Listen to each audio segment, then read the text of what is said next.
Hi friends, ఎలా ఉన్నారు? నేను ఈరోజు బియ్యపు రవ్వ ఉప్మా చేస్తున్నాను. అది ఎలా చేసుకోవాలో చూడండి. దానికి కావాల్సినవి బియ్యపు రవ్వ, 2 పచ్చిమిరపకాయలు, కరివేపాకు, పెసరపప్పు అండి. కడిగి పెట్టేసుకున్నాను. ఇప్పుడు ప్రాసెస్లోకి వెళ్ళిపోదాం. ఎంతమంది కుండలో చేస్తారండి?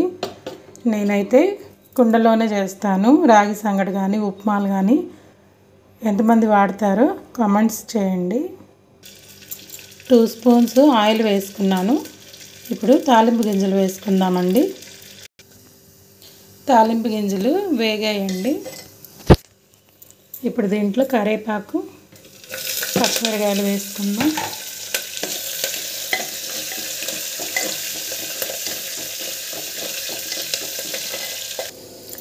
గ్లాస్ రవ్వకి 2 గ్లాసులు వాటర్ పోసుకోవాలి.